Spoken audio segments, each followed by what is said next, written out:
dia faly miarahaba antsika rehetra mpanaraka tsy tapaka ny fandaharana Jeanne Forest Santé aty Canada indray ny tenako ary dia faly miarahaba antsika rehetra tratry ny taona 2024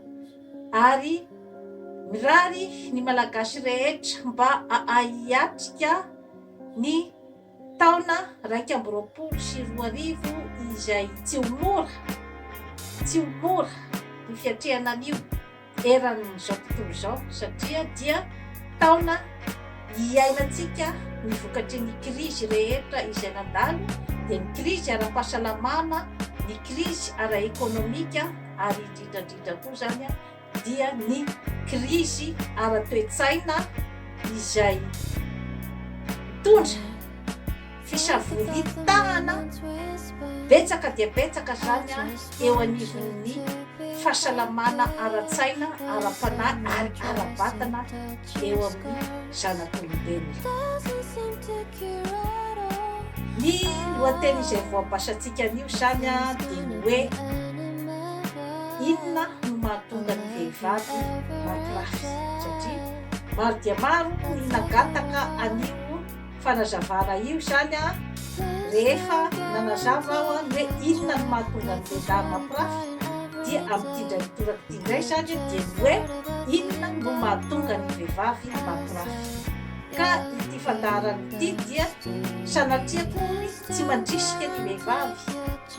andeha amin'izany lalan'izany fa mazava fotsiny ny zava-misy ny tenako satria dia zava-misy amin'ny fiarahamonina amin'izao fotoana izao izany zavatra rehetrarehetra izany ka tsy azo ditsita ary tsy azo atao ambanin-javatra ny famakafakana ny antony satria raha vao miresaka hoe vehivavy mampirafy izany ny eo amin'ny fiarahamonina dia tonga dia mandeha ny karazana fihetsem-po rehetrarehetra ny amin'ny hoe vehivavy adala, vehivavy tsisy ilàna azy, vehivavy janga, vehivavy maivan-doha, tonga dia zay zany no hoe reaction voalohany zany asehon'ny fiarahamonina raha vao miresaka hoe vehivavy mampirafy. Eo amin'ny lehilahy indray nefa dia tsy dia tena eny loatra zany ilay karazana hoe tsikera mahery vaika fa ohatriny hoe fiarahamonina zany tonga dia ohatriny hoe mametraka an'izay hoe rehefa lehilahy zany mampirafy dia normal ataontsika hoe zany hoe tsy dia misy zany ny karazana hoe fitsikerana mahery vaika fa raha vao hoe vehivavy zany dia tonga dia any amin'ilay hoe vehivavy tsisy ilàna azy kanefa ilaina fakafakaina ny zavatra rehetra izay mitranga eo amin'ny fiarahamonina satria misy izao raha vao hoe maheno ny émission ohatran'izao zany ny karazan'olona sasany dia tonga dia misy efa tsy miaina satria tsy manaiky mihitsy zany ny sainy ohatra ny fisian'izany zavatra rehetrarehetra izany kanefa dia fakafakaiko eto ho adiaditsika eto zany ny hoe inona ny antony mba hidirantsika ny amin'ny hoe inona ny vahaolana, inona ny toetsaina entina miatrika zany ny fisian-javatra ohatran'izany. Raha fakafakaintsika mantsy zany ara-biolojika, ara-psikolojika zany ny hoe fombafomban'ny lehilahy sy hoe fombafomban'ny vehivavy dia azo lazaina fa hoe tsy dia tena maro loatra zany izay hoe karazana faniriana ao amin'ny vehivavy izay zany ny hoe andeha hampirafy fa misy antony manokana zany ao ambadika izay fihetsika rehetrarehetra izay satria efa nazavaiko teto foana fa hoe nen'ny lehilahy zany ny azy dia eo amin'ny maso sy ny saina izay ny miasany azy zany rehefa hoe resaka fitiavana. Nen'ny vehivavy indray zany dia amin'ny fo izy no misaina bebe kokoa zany a raha vao resaka fitiavana. Zany hoe latsapaka kokoa zany ny fifandraisana ara-pitiavana eo amin'ny vehivavy raha oharina zany a amin'ny lehilahy, ka izay no mahatonga ny hoe tsy de tena fahita firy zany ao amin'ny vehivavy iray ao anatin'ny fitiavana ny hoe resaka fampirafesana raha jerevana zany ny ara-biolojika, satria rehefa tia zany ny vehivavy a de sarotra ho azy zany a ny ampietefany fony. Rehefa hoe latsa-pitiavana ny vehivavy iray a de sarotra ho azy ny amindra n'izay fitiavana izay zany a any amin'ny olona hafa. Izay zany a raha ohatra ka ny hoe ny toetoetra ny lehilahy sy ny vehivavy zany. Saika eo amin'ny lehilahy zany a zay zavatra zay a dia bebe kokoa ny fakapanahy, satria ny azy a ny maso no mijery, ny maso no miasa ary ny saina. Ka inona zany a no antony mahatonga ny vehivavy izay hoe mandeha mirona any amin'izay hoe fijerevana olona hafa zany ankoatry ny olona izay mifankatia aminy amin'ny fotoana iray. Maro dia maro ny zavatra mety ho ambadiky ny vehivavy mampirafy. Mety tsy ampy fitiavana izy zany ao amin'ny tokantrano. Izay zany le zavatra hoe voapirofo ny zavatra ohatran'izay. Tsy ampy fitiavana izy ary tsy mahatoky tena. Izany hoe misy ihany koa zany ny fihetsika avy any amin-drangah izay mahatonga ny vehivavy iray zany tsy mahatoky ny tenany. Izany hoe mety zany ilay vadiny zany tsy de mba mampiseho fitiavana firy, ary mety ihany koa zany misy ny atao hoe indifférence, zany hoe ilay karazana zany hoe tsy firarahina, mangatsika ny fifandraisana ary dia mametra-panontaniana ny vehivavy iray zany hoe tia ve sa tsy tia ty vadiko ty. Misy zavatra maro zany no tafiditra ao ambadiky izay hoe mahatonga ny vehivavy zany mitady any tany-kafa. Satria raha ohatra ka lehilahy mahay maka ny fon'ny vadiny dia tsy toditodiky zany ny vehivavy io. Zay de zavatra azoko lazaina ny lehilahy izay zavatra zay.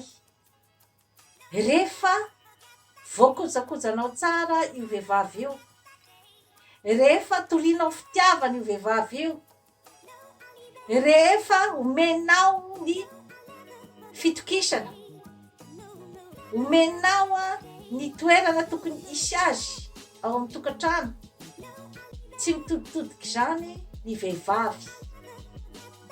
Fa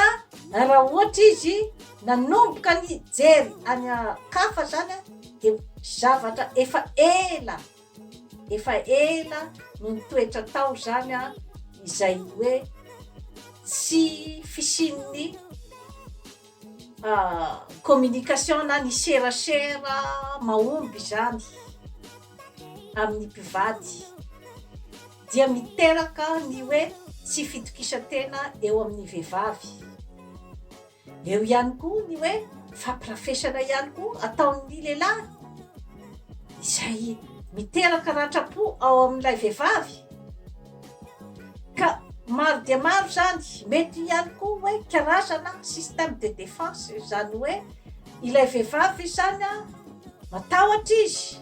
amin'ilay karazana hoe fandakana bavafo amin'ny resaka fitiavana. Matahotra izy ny hoe ouvert tanteraka zany ny fitiavana lehilahy azy, dia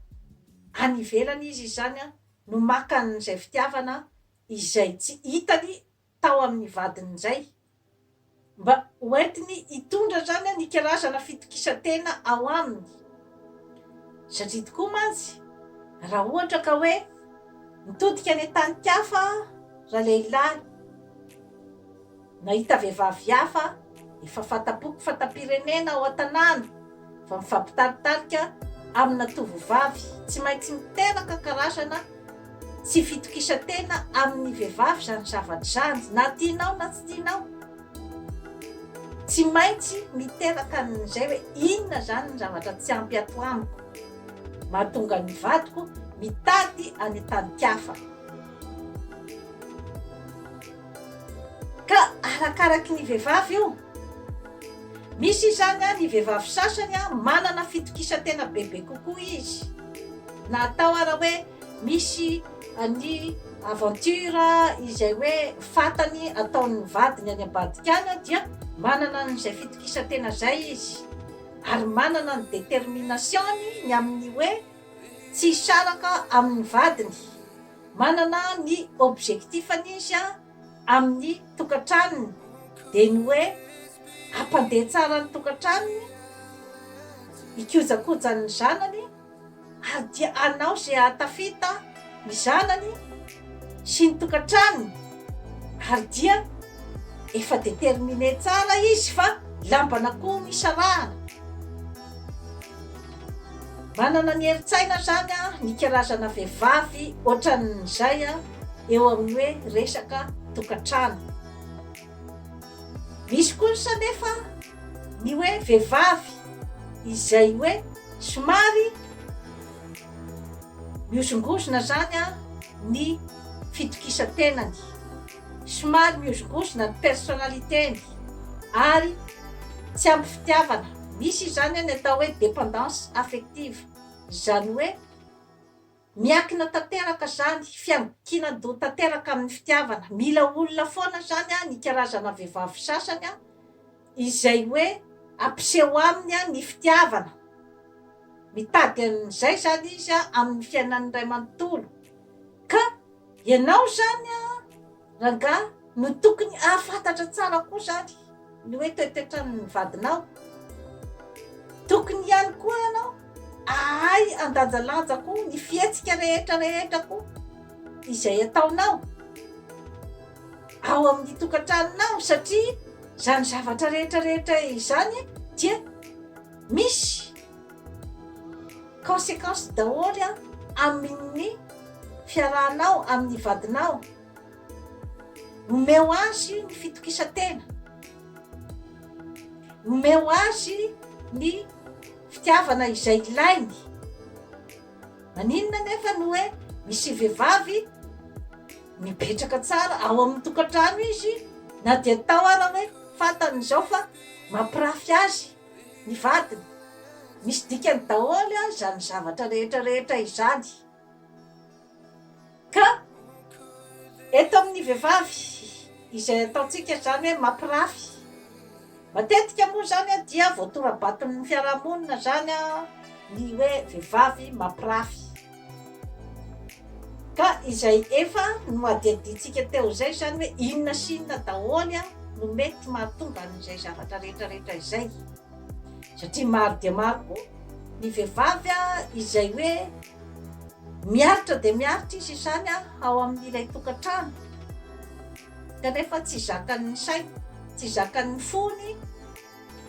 sy ny vatany zany ny zava-misy dia iny izy zany no miareraka ary dia latsakaretina, ary matetika dia miafara hatrany amin'ny famoiza-po sy ny fahafatesana. Kanefa izay zavatra zay ve dia hitondra vokatsoa amin'ny tokantrano, amin'ny ankizy izay mbola miandrandra zany ny hoe fitiavan'ny reniny sy ny fikarakarany reniny. Mila tsinjovina daholo zany zay zavatra rehetra izay. Ianao ihany rangahy dia afaka maminavina ny zavatra toy izany. matetika koa zany ny zava-misy rehefa hoe mampirafy ramatoa mandeha ny ambadika dia eo zany no mitondra ny faharavan'ny tokantrano satria rangahy zany tsy mahazaka andramatoa mampirafy kanefa izy tsy maninona rehefa mampirafy eo zany no mila koa ny hoe fandanjalanjana hoanao ramatoa zany rehefa hoe mieritreritra ianao zany ny hoe hitady any an-tany-kafa dia tokony ianao zany efa hivonona ihany koa ny amin'ny hoe inona no mety ho vokatry ty fietsika ataoko ty zany ao amin'ny tokantranoko raha ohatra ianao ka efa vonona tsara zany hitady ny vokatry ny torabato amin'ny fiarahamonina ny vokatry ny hoe mety tsy ho zakan'ny vadiko izao zavatra izao ka mety hitondra hatrany amin'ny fisarahana raha ohatra ianao efa maminaviana tsara zany ny hoe zao fijaliana mahazo ahy zao dia aleoko misaraka aleoko manana ny libertéko toy izay hiaritra amin'izao zavatra fahoriana hiaretako ato amin'ity tokantranoko ty zao ianao zany no efa tokony ahay anombantombana ny fanapahan-kevitra izay raisinao satria mantsy ny zava-doza raha ohatra ka tsy fantatrao dia ny mialoha ny zavatra mety hitranga raha ohatra ianao ka mbola manantena fa hoe ny vadinao dia mbola hijanona eo mety misy ny karazan-dehilahy izay hoe mametram-panontaniana izy rehefa mivily any kafa ny vadiny sao dia misy ny zavatra tsy ampy sao dia misy ny zavatra tsy mety misy ny lehilahy ohatra zany fa visy dia visy ary matetika moa zany hoe faneson'ny fiarahamonina zany ny karazan-dehilahy toy ireny kanefa mampametram-panontaniana hoe dia tena lehilahy faible ve ny lehilahy ohatran'ireny sa mandinika bebe kokoa izy zany ny amin'ny hoe ohatraohatry ny ahoana moa zany no ho firafitry ny tokantranoko raha ohatra ka mandeha ty vadiko ty tsy aleoko ve miara-midinika aminy hoe inona ny zavatra tsy mety inona ny tokony atao inona ny zavatra tokony hovana mba ampirindra ny tokantranonay miaraka amin'ny fanabeazana ny ankizy misy ny lehilahy mandanjalanja zavatra ohatra zany satria tsy voatery ho vehivavy adala daholo ory rehefa hoe vehivavy mampirafy fa misy antony ao ka ilay lehilahy izay hoe nanombatombana ny vadiny amin'ny lafiny rehetrarehetra zany mety izy mahita ny qualité betsaka ao amin'ilay vadiny dia manao izay amitranana ny fihavanana manao izay marimaritra iraisana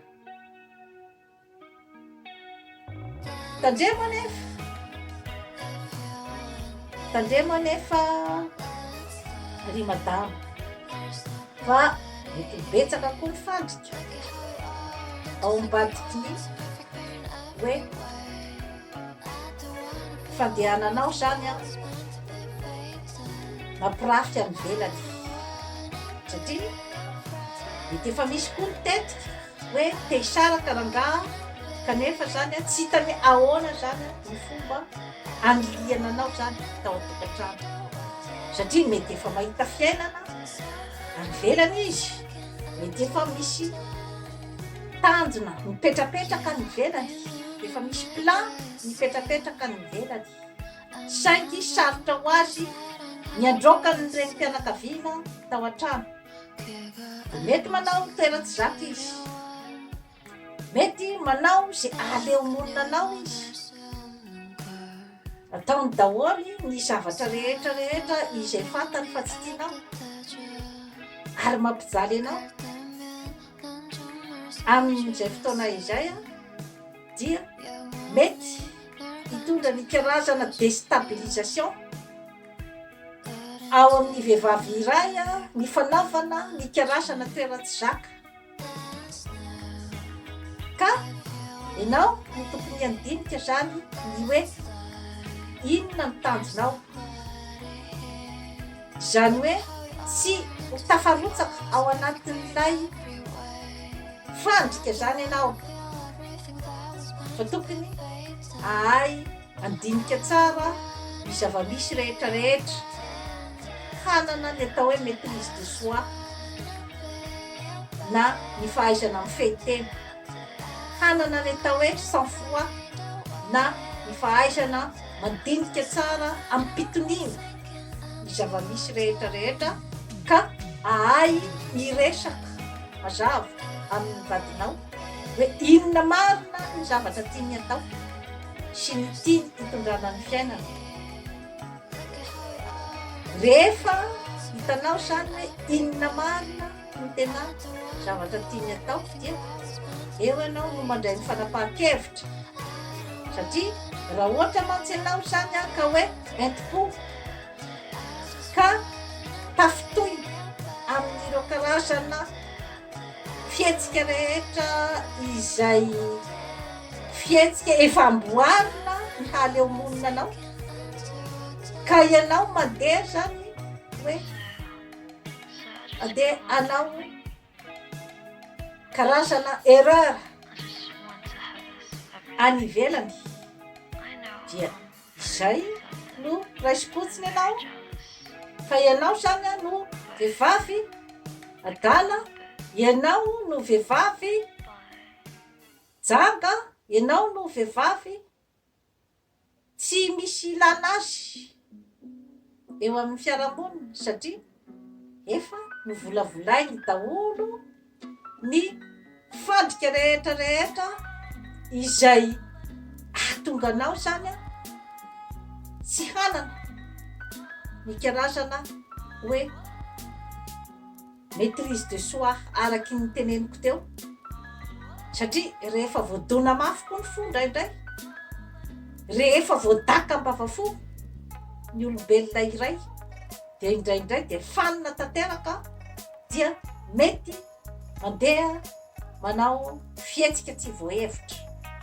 Ka tandremo madama, sao dia tafiditra ao anatin'izay atao hoe fandrika izay ianao, ka dia moramora ho andragahy zany ny manilika anao tao amin'ny tokantrano. Ka eritrereto tsara ny fihetsika rehetrarehetra, fa afaka ataony fisarahana tsotra, tsy misy maratra, nefa eo ihany koa ny hoe rehefa tapa-kevitra ianao ny hoe izao zany no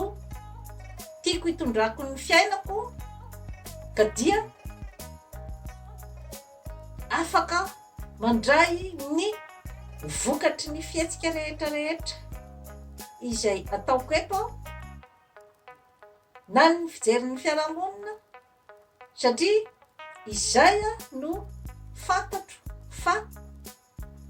atonga ny fitonitsaina ato amiko. Ianao zany no mahita an'izay zavatra rehetrarehetra izay hoe inona zany no mety aminao. Ho anao zany raha lehilahy dia manana intérêt betsaka ianao ny andinika tsara ny vadinao io, manana intérêt aza diso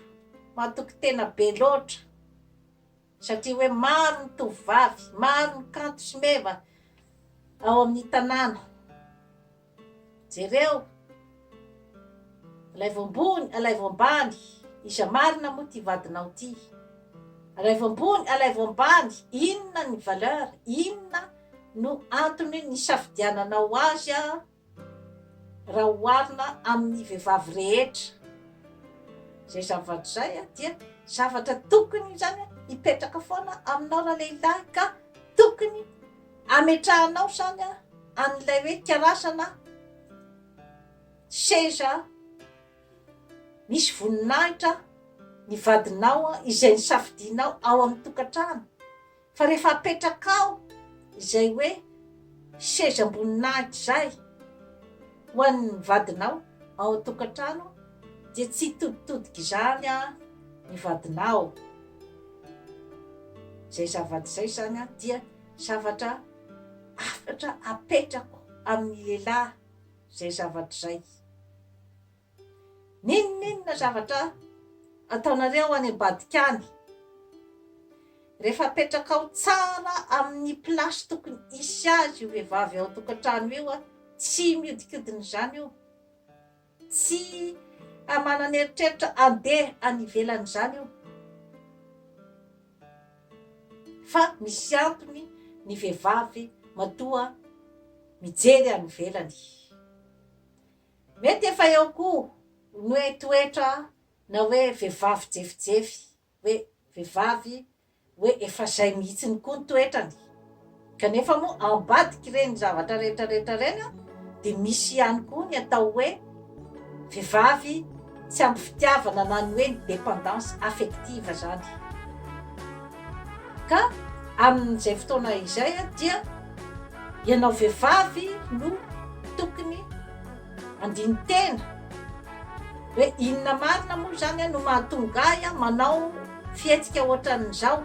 Afaka ianao a mamonjy an'ireny hoe coach de vie reny, afaka ianao a mamonjy an'ireny hoe psychologue reny, afaka anampy anao amin'ny hoe fanazavana ny momba ny comportementanao, ny fomba fitondranao ny tenanao, satria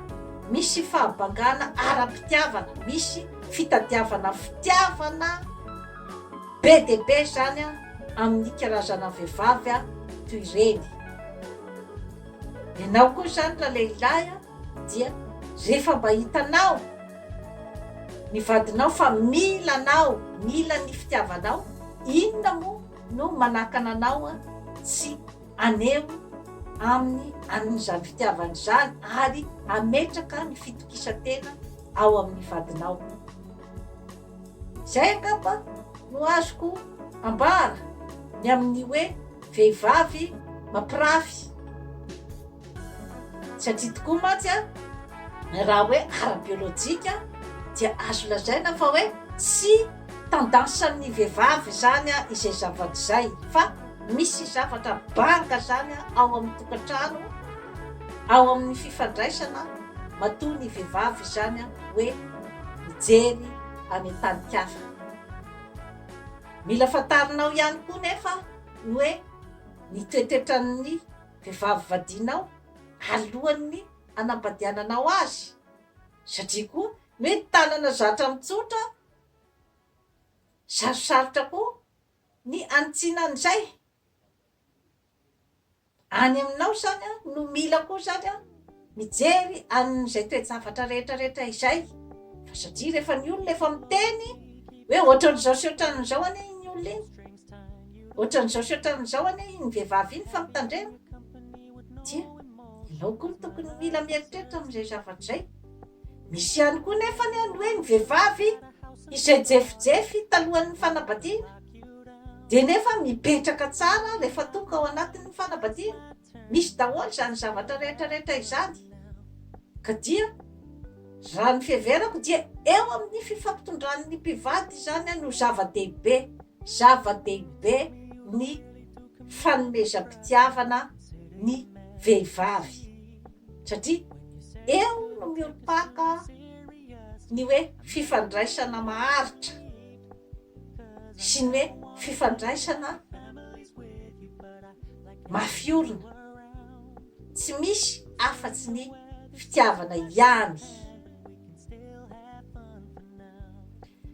dia toy izay sy toy izay tompoky lahy sy tompoky vavy no azona tolotra anao anio. Manaova abonnement amin'izany forêt sentier tika nadafa hanatsara ny fiainanao. Veloma tompo.